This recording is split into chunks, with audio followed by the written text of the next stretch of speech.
Well, I don't think I've told this joke before. That's a good one anyways. Once upon a time, many moons ago, a pioneer couple had twins born on the 4th of July. And the father wanted to name them Liberty and Justice. And the mother said, "Are you nuts? We can't have children going through life with names like Liberty and Justice. We're going to give them regular names." And the argument went on back and forth for about a month until they compromised. Each got to name one of the girls. The man chose Liberty, and the wife picked Elizabeth. And as the girls grew, they were so identical, they pulled tricks on people. And as young adults, a fellow their age took an interest in them. And even though they started dating, he was never sure which one he was with. So he arrived one day at the house to take one on a carriage ride. Parents answered the door and asked him who he wanted to see. And he said, "I leave it up to you. Give me Liberty or give me Beth."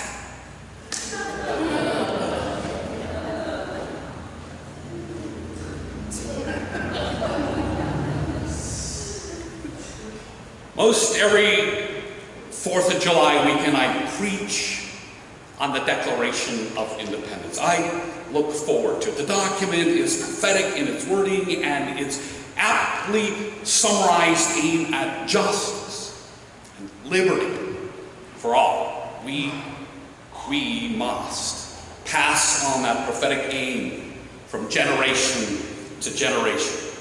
And the Bible story today is about passing on the mantle of what can be heard as the very same prophetic aim. See, Moses was God's actor who parted the waters of the Red Sea to provide liberty and justice to the Hebrews in the Exodus story. God and Moses acted in an Exodus-wise manner toward liberty and justice.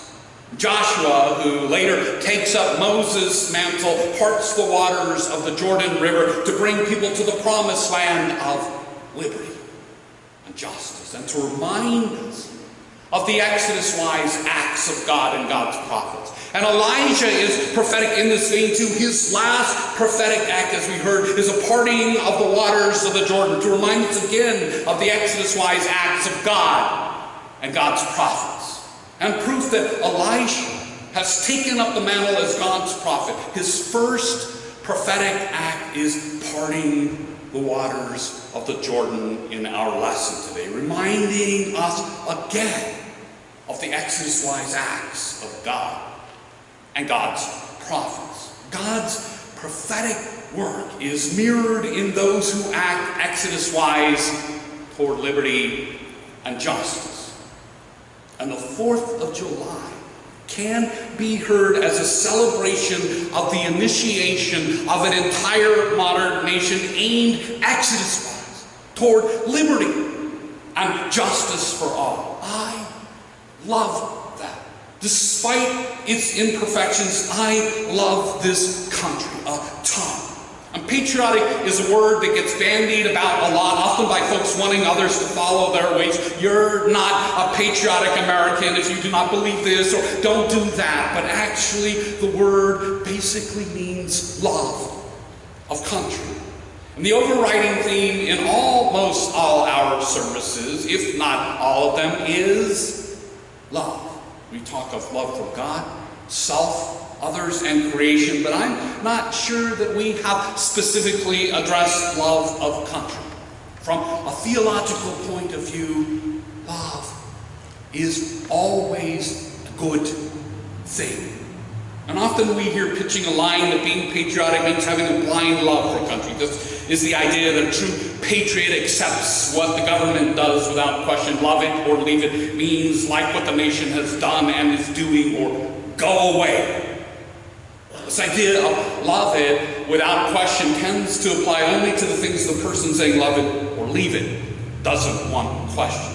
But loving our nation, being patriotic, is not about whether we don't question our nation's actions. In fact, one of the founding principles of this country was to encourage and foster debate and nonviolent dissent. In other words, the founders advocated the questioning of our government. And the assumption being that strong feelings about the nation would result in strong feelings over issues, differences being worked out through the ballot box, and proper process in bodies comprised of officials elected by the governed. And no one today can seriously argue that either Thomas Jefferson or John Adams were not patriotic. Both disagreed, however, with each other strongly over national issues. Their love of this nation caused them to seek their ideal of what is best for it at the time, in spite of what other patriots thought. Thomas Jefferson, the man most responsible for the wording of the Declaration of Independence, it may be surprising to hear, was a British patriot almost up to the time of the Declaration. Just 7 months earlier, on November 29, 1775, Jefferson expressed his love of his then country, Britain, with these words: "Believe me, dear sir, there is not in the British Empire a man who more cordially loves a union with Great Britain than I do. But by the God that made me, I will cease to exist before I yield to a connection on such terms as the British Parliament proposed. And in this, I think I speak the sentiments of America." Jefferson loved being a part of Britain, but was unyielding on certain matters. Adams also loved America, but as president, he signed into law a congressional effort to crush dissent by those who do not love what the federal government was doing. The Sedition Act made public criticism of the federal government a crime with jail terms. And Jefferson, as the next president, refused to enforce the act and pardoned all the folks prosecuted under it. The act expired, and dissent was allowed to be expressed. Fortunately, this nation has, in general, long since encouraged love of the country being expressed by everyone in lawful ways, including strong dissent with not only what the nation is doing, but with one another and with our leaders. And that dissent, when done in an effort to better the country, can be patriotic, a love of country act no less than cheering it on. It's kind of like raising children. Parents may have different views about what is right for their child and still equally love that child. So too with a nation and members with its nation. We can disagree about how to move along as a country. Patriots have done this in the past, and they can do it now. And we said all this because there tends to be a sense today that patriotic means never questioning the nation or this or that leader's actions, and that is just not a proper or fair use of the word. Love of America does not mean we cannot respectfully dissent. Comments against the current administration are not necessarily unpatriotic, and neither will comments about the last administration. Agreement or dissent with or within an American party is not necessarily unpatriotic. And of course, the very document upon which this amazing country is based in that document, its quest for independence that we celebrate tomorrow. There's a declaration that upholds and honors the right of people to dissent with government, even to the point of dissolving. Listen to the first 3 sentences of the Declaration of Independence. When, in the course of human events, it becomes necessary for one people to dissolve the political bonds which have connected them with another, and to assume among the powers of the earth the separate and equal station to which the laws of nature and of nature's God entitle them, a decent respect to the opinions of mankind requires that they should declare the causes which impel them to the separation. We hold these truths to be self-evident, that all men are created equal, that they are endowed by their Creator with certain unalienable rights, that among them are life, liberty, and the pursuit of happiness, that to secure these rights, governments are instituted among men deriving their just powers from the consent of the governed. Those words were astounding when they were first issued, and they were considered treasonous by Britain and revolutionary by the Patriots, and those words are still quite remarkable, even 240 years later. Humans secured the right to have a government that the governed must consent to. That's amazing if you think about it in the context of history. I love the lofty notions stated at the founding of this country. I especially love the famous assertion that the ultimate truth that the founders of this great country premised self-governance were loving of neighbor and self. We hold these truths to be self-evident, that all men are created equal, that they are endowed with certain unalienable rights, that among them are life, liberty, and the pursuit of happiness. Self-evident truths. All are created equal. And the Creator gives rights to everyone. They cannot be taken away. And among the God-given rights that everyone always has are the rights to life, liberty, and the pursuit of happiness. And while I'm not a big fan, while I am a big fan of not imposing religion on others, and so I am a supporter of the First Amendment's restrictions on the making and prohibiting of religion by a government, that doesn't mean that we cannot assert that our nation's founding was permeated, soaked to the very core with God. I don't care if folks that came up with the words were Christian or non-Christian, deists or atheists. Those words work because they are exactly what God calls us to as human beings, individually and collectively. They work because they reflect both the Exodus-wise God and prophets of old who aim for liberty and justice, and because Jesus and the early church leaders like Paul made sure to make the aim broad enough to apply to all people, Gentile and Jew, men and women.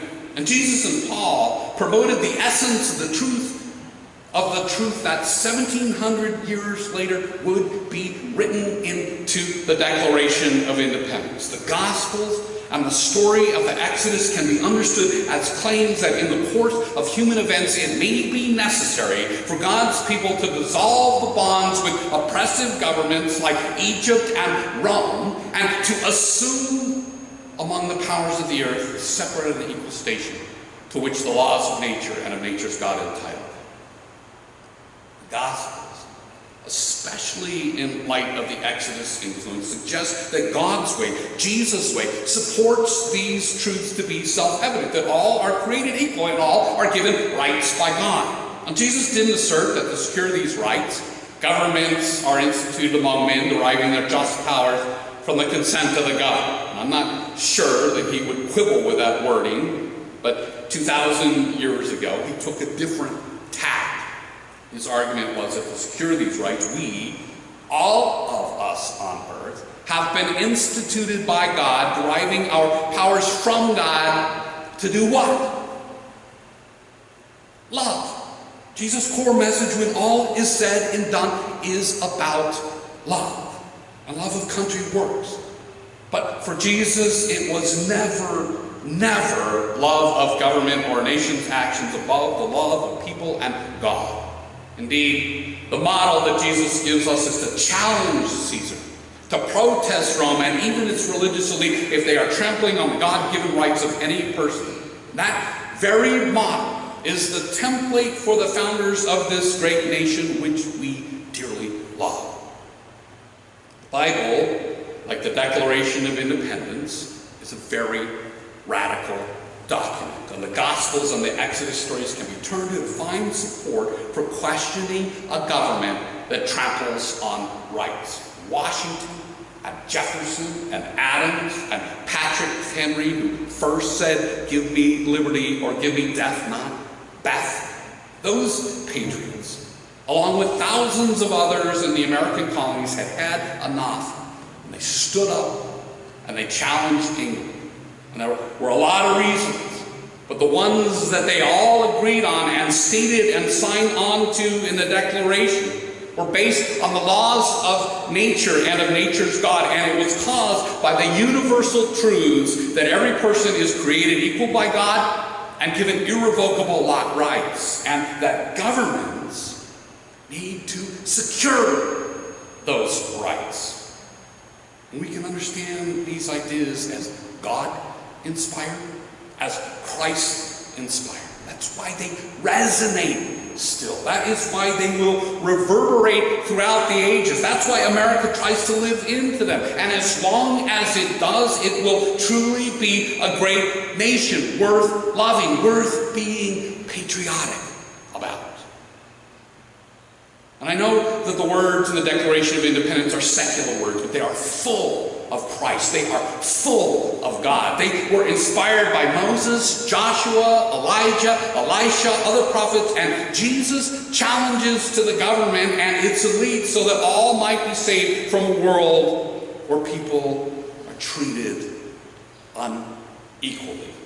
Virtually everything Jesus taught was about treating one another as goodly, godly, equal images worthy of love, life, liberty, and happiness. And it was not just those of the same religion that Jesus loved, treated well, and granted rights to his table and community, and thought were goodly, godly, equal images of great worth. It was not just countrymen from Palestine. It was not just men. It was not just those of the same color. In Jesus' community, no one was refused a place or thought of us as unworthy. Why? Because it is and always will be self-evident that all are created equal, that all are endowed with their Creator with certain unalienable rights, that among them are life and liberty and the pursuit of happiness.